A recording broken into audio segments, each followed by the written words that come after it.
আজ আপনাদের সাথে এমন একটা রেসিপি শেয়ার করব যে রেসিপিটা আমার খুবই পছন্দের একটা খাবার। যে কোনো নিরামিষ দিনে এই রেসিপিটা থাকলে কিন্তু গরম ভাতের সাথে অন্য কোনো কিছুরই প্রয়োজন পড়বে না। আর এই রেসিপি বানানোর জন্য এটাই সবথেকে উত্তম সময়। রেসিপিটা হলো নিরামিষ শীষ পালং।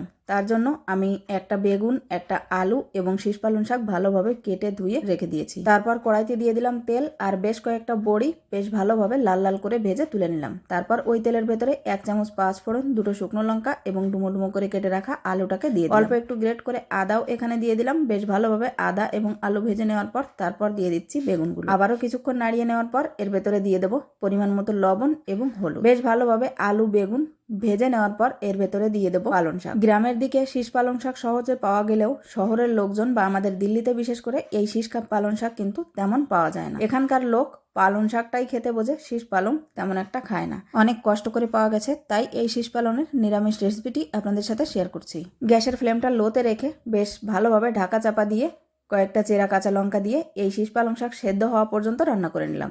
তারপর ঢাকাটা খুলে এর ভেতরে দিয়ে দিচ্ছি সর্ষে বাটা এবং ভেজে রাখা বড়ি, আর সেই সাথে দিয়ে দিচ্ছি অল্প একটু চিনি। অল্প একটু সামান্য জলের প্রয়োজন মনে হলে এখানে দিয়ে দিতে হবে। আবারও ঢাকা চাপা দিয়ে রান্না করে নিলাম 3-4 মিনিটের মতো। সবকিছু বেশ ভালোভাবে সুসিদ্ধ হয়ে গেলে এর ভেতরে দিয়ে দেবো 1 চামচ চালের গুঁড়ো। অল্প একটু জলে গুলিয়ে চালের গুঁড়োটাকে দিয়ে দিলাম।